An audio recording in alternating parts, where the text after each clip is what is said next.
Guys, pagkatapos nito ay mayroon agad susunod na kwento ni Leon Xiao mamaya dahil lumabas na rin kaninang umaga yung susunod na chapter. Sa nakaraan nating video ay natapos tayo kung saan nilabanan ni Leon Xiao ang hangal na elder na master ni Chen Yu gamit ang Imperial Dynasty Bell gayong nakita niya na hindi na niya ito madedala pa sa mahinahon na usapan. At kagaya nga ng inaasahan ay tuluyan ng naganap ang labanan sa pagitan nilang dalawa ngunit sa isang iglap lamang ay mabilis itong nagkaroon ng malinaw na resulta.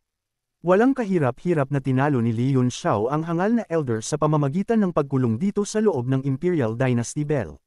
At sa nangyaring kaganapang ito ay labis na nagulantang ang lahat dahil kasabay ng pagkakakulong ng hangal na elder ay naramdaman din ng bawat isa ang lakas ng impact na dinulot ng atake ng ating bida.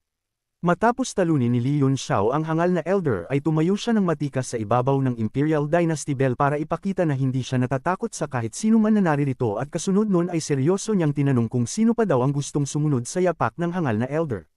Wala namang agad na sumagot sa tanong ng ating bida subalit sa loob ng Imperial Dynasty Bell ay labis na nagkaroon ng matinding reaksyon ang hangal na elder kung saan tila hindi nito nagustuhan ang kanyang narinig kaya naman umatake ito ng walang tigil habang nasa loob. Ngunit sa ginawa nito ay napinsala lamang siya ng lubos dahil bumalik lang sa kanya ang mga ginawa niyang pag-atake. Nang mapansin naman ni Leon Xiao ang mga pinaggagawa nito ay sarkastiko niya itong sinabihan na wag daw tumigil nang sa gayon ay siya na mismo ang pumatay sa kanyang sarili. Napatawa naman ng bahagya si President Xi sa kanyang nakikita at kasunod nun ay sinabi nito na sobrang interesante daw ang ginagawa ng ating bida. Dagdag pa nito na nakakaawa daw sila sect leaders Zhang dahil napapahiya ang mga ito sa sarili nilang teritoryo at ang mas malala pa doon ay isang bata lamang ang kalaban nila. Ngumiti ng nakakaloko si President Xi sabay nagwika kay sect leader Zhang na mukhang wala daw kwenta ang mga elder ng Big Dipper sect kaya naman kung nais nito ng tulong mula sa kanilang Thunderwind Merchant Guild ay magsabi lamang daw ito sa kanya. Sa mga sinabi naman ni President Xi ay walang naging tugon si sect leader Zhang at tahimik lamang ito na tumingin sa ating bida na para bang hindi ito apektado sa mga pangi-insulto na kanyang narinig. Sa kabilang banda naman habang walang imik si sect leader Zhang ay kabaliktaran naman ang nararamdaman ni Elder Yu kaya naman inutos na nito sa mga kapwa niya elder na pabagsakin daw ang ating bida. Agad naman na sumunod ang mga hangal na elder sa utos ni Elder Yu subalit mapapansin na kalmado lamang si Leon Xiao na pinagmamasdan ang mga pasugod sa kanya senyales na hindi ito natatakot. Mabilis naman na kinabahan si Mei Donger nang makita na kumilos na ang mga elder kaya naman nagmakaawa na siya sa kanyang master na tulungan daw ang ating bida kahit na anong mangyari. Saad pa ni Mei Donger na kaya raw nalalagay sa ganitong sitwasyon ang ating bida ay dahil tinulungan siya nito na makaligtas kaya naman utang na loob niya ang buhay niya rito. Sa sinabi ni Mei Donger ay agad naman na sumang-ayon ang kanyang master subalit may pag-aalinlangan ito na kumilos dahil makakalaban niya ang buong sect kaya naman bahagya itong nagdadalawang isip. Bumalik ang eksena sa ating bida na malapit ng malapitan ng mga hangal na elder ngunit nananatili pa rin na kalmado habang sinasabi na dahil umabot na daw sila sa ganitong sitwasyon ay wala na siyang magagawa pa kundi isagawa ang kanilang plano. Dagdag pa niya na naiinip na din naman na siya sa kakahintay at ayaw nang mag-aksaya pa ng oras sa Big Dipper sect na punong-puno ng mga hangal kaya naman tama lamang daw na nangyari ito. Pagkatapos magsalita ng ating bida ay naglaho siya mula sa kanyang kinatatayuan dahilan upang magulantang ang mga hangal na elder na pasugod sa kanya at kasunod nun ay bigla na lamang siyang lumitaw sa likod ni sect leader Zhang. Isang atake ang agad niyang isinagawa habang tahimik lamang na nakatayo si sect leader Zhang na tila ba wala pa rin itong paki sa kung ano ang mga nangyayari. Subalit sa hindi inaasahang pagkakataon bago pa man maisagawa ng ating bida ang biglaang pag-atake ay bigla na lamang umikot ang leeg niya nang suntukin siya ni sect leader Zhang patalikod at pagkatapos nun ay maririnig na sinabi ni sect leader Zhang na kung nagpapatawa ba daw siya sa pag-aakala na magtatagumpay siya ng ganun-ganun lamang. Nang makita naman ni Mei Donger ang nangyari sa ating bida ay hindi na niya napigilan pa na mapaluha at mapasigaw na para bang bigla na lamang gumuho ang kanyang mundo. Bumagsak sa upuan ang katawan ng ating bida na wala ng buhay at sa mga puntong ito ay makikitang hindi na rin napigilan ni Tan Dijen ang labis na pagkabigla kaya naman napabalikwas na ito sa kanyang kinatatayuan. Sa isip-isip ni Tan Dijen habang pinagmamasdan ng ating bida ay hindi niya raw inaasahan ang tagpong ito at para sa kanya ay masyadong nagpadalos-dalos si Leon Xiao. Ang hangal naman na sect leader ay bahagyang nanghinayang sa talento ni Leon Xiao gayong aminado siya na namumukod tangi lamang daw ang ating bida sa lahat ng young generation na kanyang nakita. Ngunit sa hindi inaasahang pagkakataon habang ang lahat ay napapasa ilalim sa matinding emosyon ay bigla na lamang lumitaw ang isa pang katawan ni Leon Xiao sa likuran ng hangal na sect leader at base sa katayuan nito ay punong-punog ito ng buhay. Bukod pa dyan ay mapapansin din na naka-activate na sa katawan nito ang Ancient Demon Armor pati na rin ang makapangyarihang Phoenix True Fire upang humanda na umatake. Agad naman na naramdaman ng hangal na sect leader ang mapanganib na banta sa kanyang likuran kaya naman dali-dali itong lumingon habang nabibigla ngunit sa kanyang paglingon ay huli na ang lahat dahil matagumpay na siyang tinamaan ng atake ng ating bida. Gayunpaman bagamat tinamaan siya ay nagawa din niya na maatake si Leon Xiao sa huling sandali dahilan para tumilapon ito palayo at magtamo ng matinding pinsala. Nagsimulang lumunin ng Phoenix True Fire ang buong katawan ng hangal na sect leader at habang nangyayari ito ay maririnig ang malalakas nitong sigaw na labis na nakakabahala para sa lahat gayong nararamdaman nila na sobra itong nahihirapan. Maya-maya pa ang sigaw ng hangal na sect leader ay tuluyan ng hindi narinig matapos unti-unting maglaho ng Phoenix True Fire at kasunod nun ay makikitang napaupo ito sa kanyang trono. Subalit tila halos wala na itong buhay dahil sobrang hina na ng pulso na maririnig dito habang ang katawan nito ay sunog na sunog at nang mapansin iyon nila President G pati ni Sect Leader Sect Lin ay labis silang nagulantang gayong maging sila ay nakaramdam ng takot sa kanilang nakikita. Hindi sila makapaniwala sa nangyaring kaganapan dahil sino daw mag-aakala na isa lamang palang ilusyon ang napaslang na katawan ng ating bida at ang mas malala pa doon ay nalinlang silang lahat nito ng harap-harapan. Dagdag pa nila na malaking palaisipan din daw sa kanila ang makapangyarihang apoy na pinakawalan ng ating bida dahil nagawa nitong ilagay sa ganitong sitwasyon ang isang half-step martial sovereign realm expert sa isang iglap lamang. Sa kabilang banda naman ang ating bida na tumalsik pabalik sa ibabaw ng Imperial Dynasty Bell ay iba ang iniisip gayong mali daw ang inaakala ng lahat na isang ilusyon ang kanyang ginamit dahil ang katotohanan daw ay isinakripisyo niya ang kanyang Starlight Soul Body para sa atakeng iyon. Saad pa ni Leon Xiao na sa kasalukuyan daw ay wala siyang kakayahan na gumamit ng ilusyon na kayang manlinlang ng isang half-step martial sovereign realm expert kaya naman ito lamang ang mapagpipilian niya. Ngunit tila nagsisisi na raw si Leon Xiao na ginawa niya iyon dahil bukod sa napinsala ang kanyang kaluluwa ay mayroon din daw malaking problema na sumulpot sa kanyang katawan matapos niyang gamitin ang Ancient Demon Armor. Walang ideya ang ating bida kung paano napunta ang demonic energy sa kanyang katawan matapos gamitin ang Ancient Demon Armor subalit ang masasabi niya lang ay nalalagay na siya sa alanganin na sitwasyon gayong unti-unti siya nitong nilalamon mula sa loob. Bumalik ang eksena sa itaas at doon ay may isa ng elder ang lumapit sa nag-aagaw buhay na si Sect Leader Zhang habang ang iba naman ay nakabantay lamang sa paligid. Ang lumapit na elder ay si Elder Lu na kasabwat ni Tan Dijen at sa paglapit nito ay agad itong hiningian ng tulong ni Sect Leader Zhang gayong nararamdaman ng Sect Leader na may pag-asa pa raw siyang mabuhay kung siya ay maagapan. Mabilis naman na tumugon si Elder Lu sa paghingi ng saklolo ni Sect Leader Zhang kaya naman inangat na nito ang kanyang kamay subalit ang sumunod na pangyayari ay labis na nagpabigla sa lahat dahil imbis na tumulong si Elder Lu ay tinuluyan pa niya ang buhay ng naghihingalong Sect Leader. Maraming nagulantang sa pangyayaring ito ngunit may ilan din naman na kalmado lamang kagaya ni Tan Dijen pati na rin ng iba pang elder na kanyang kasabwat na nasa paligid. Maging si Mei Danger ay mayroon ding hindi maipaliwanag na emosyon dahil bagamat galit siya sa ginawa ng sect leader nila kanina ay hindi pa rin niya maitatanggi na harap-harapang pinaslang sa kanilang harapan ang kanilang pinuno. Makalipas ang ilang sandali ay hindi na napigilan pa ng dalawang elder ang nangyayaring kaganapan kaya naman agad na itong mga sumugod para respond ngunit bago pa man sila makalapit ay pinagbantaan na sila ni Elder Lu.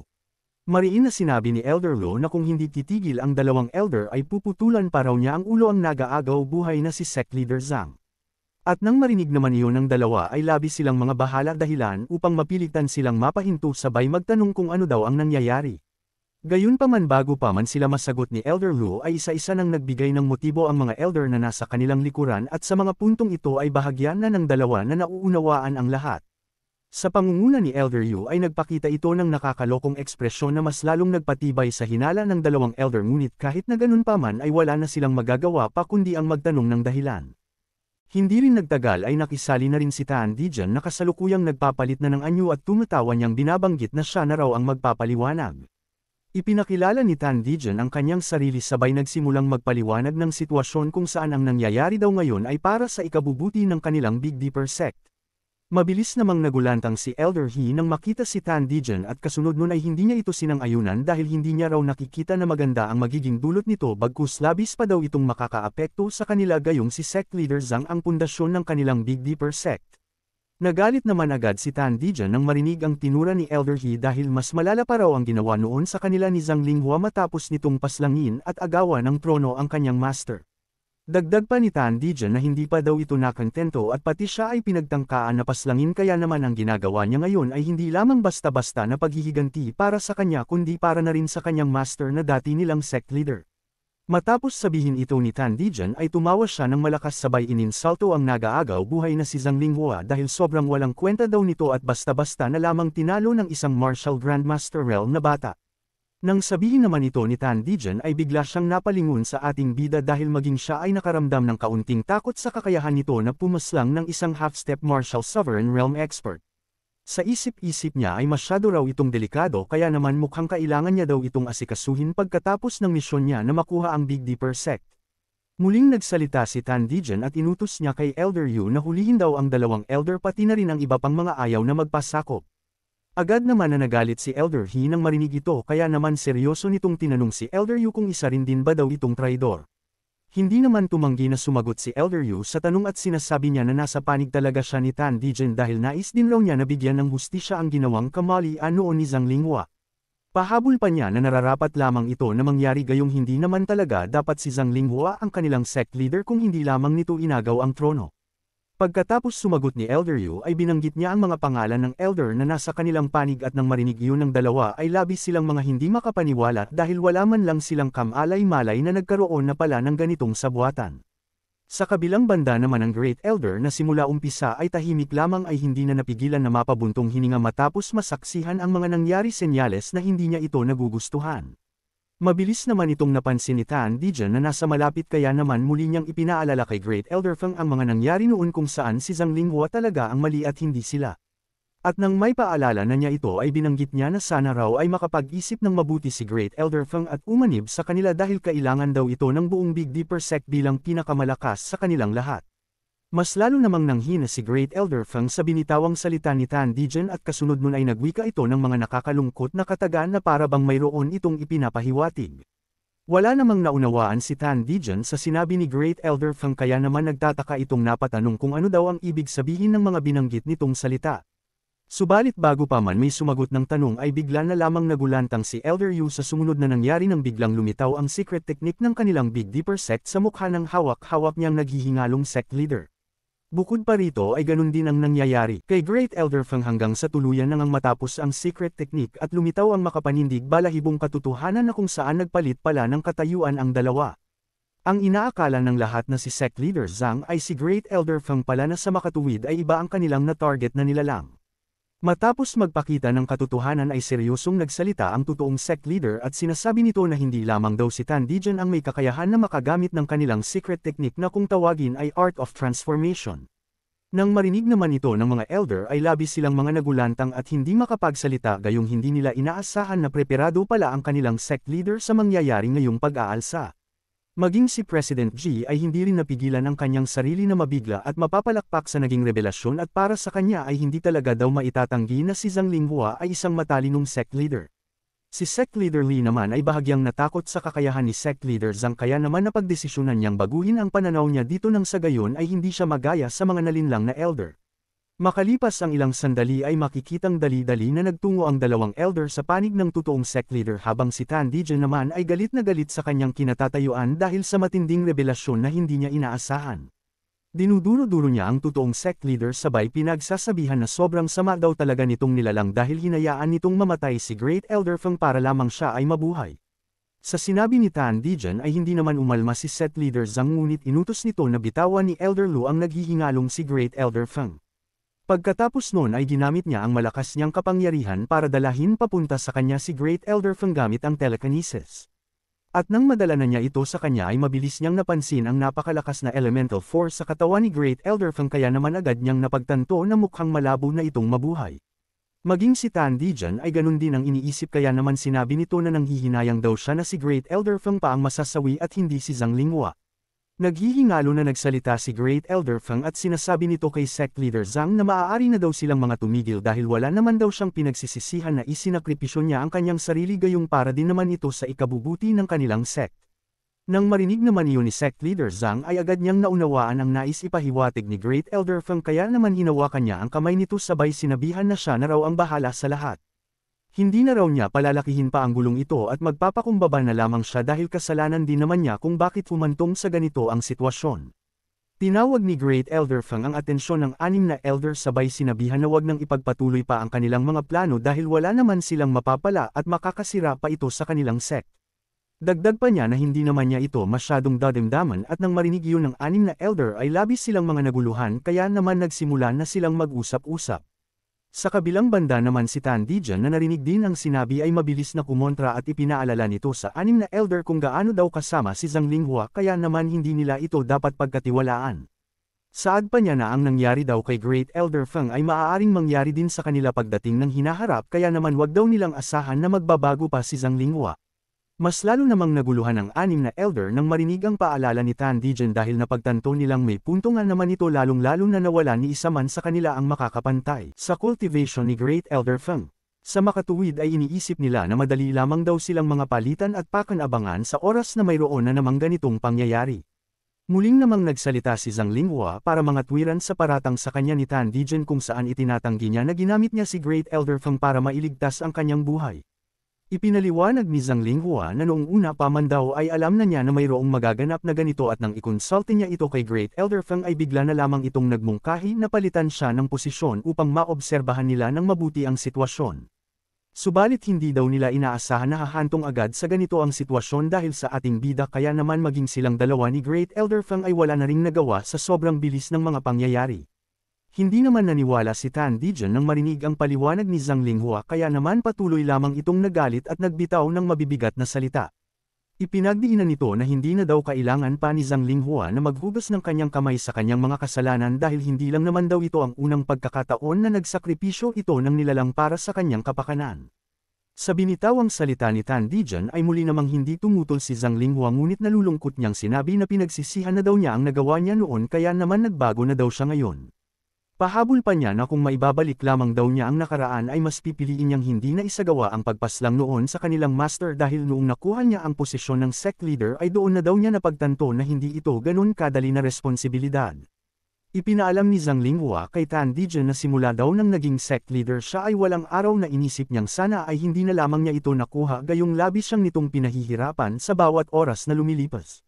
Marami daw problema ang kailangan niyang lutisin kagaya na lamang ng walang tigil na pakikipaglaban sa mga masasamang puwersa kagaya ng Thunderwind Merchant Guild na nagnanasa sa kayamanan ng kanilang sect. Dagdag pa dyan ay nauubos din ang kanyang oras sa pag-aasikaso ng maliit at malalaking problema ng kanilang sect dahilan upang hindi na siya makapag-cultivate ng maayos kaya naman masasabi niyang hindi talaga maganda na makuha ang posisyon ng sect leader. Ngunit ganun pa man ay wala na siyang magagawa pa kaya naman hinarap niya si Tan Dijan para sabihin na hindi siya nito maaaring paslangin dahil kailangan siya ng Big Dipper sect. Naghimutok naman sa matinding galit si Tan Dijan nang marinig ang huling salita na sinabi ni Zhang Linghua kaya naman tinanong nito kung bakit hindi niya siya maaaring paslangin. Saad pa niya na kung inaakala ba raw ni Zhang Linghua na hindi mabubuhay ang Big Dipper sect kung mawawala siya at sa kanyang tanong ay agad naman na sumagot si Zhang Linghua kung saan seryoso niyang sinabi na ganun na nga daw ang sitwasyon. Mahinahon na binanggit ni Zhang Linghua na kung walang martial sovereign realm expert na kagaya niya sa kanilang sect ay siguradong hindi rin magtatagal ang kanilang pakikipaglaban sa mga mananakop at tuluyan na silang mga matatalo. Nagpintig naman ang tainga ni Tan Dijan nang marinig ang sinabi nito na parabang hindi siya makapaniwala sa kanyang narinig na makapanindig balahibong balita. Nilakasan niya ang kanyang loob at tinanong kung tama ba ang kanyang narinig na sinabi ni Zhang Linghua na siya ay isa ng martial sovereign realm expert. Agad naman itong kinumpirma ni Zhang Linghua habang may kalmadong ekspresyon at dagdag pa niya na kamakailan lamang siya umangat kaya naman bukod kay Great Elder Feng ay wala pang ibang nakakaalam dito. Matapos kumpirmahin ni Zhang Linghua ang katotohanan siya ay isa ng ganap na martial sovereign realm expert ay agad niyang inilabas ang kanyang makapangyarihang aura upang makita ng lahat na totoo ang kanyang sinasabi. Abangan sa susunod nating video ang magiging kaganapan kung saan makikita natin kung gaano kalakas si Zhang Linghua gayong tatangkain itong subukan na kalabanan ni Tan Dijan. Sa pagpapatuloy din ng ating kwento ay mas lalong titindi ang sitwasyon ng mabaling na ang lahat ng atensyon sa ating bida matapos ang komplikadong sitwasyon sa mga miyembro ng Big Dipper sect. Bukod pa dyan ay makikita rin natin ang bahagyang labanan sa pagitan ni Leon Xiao at ni Zhang Linghua kaya naman kung nais mong subaybayan ang ating kwento ay i-open mo lamang ang notification bell pagkatapos mong mag-subscribe.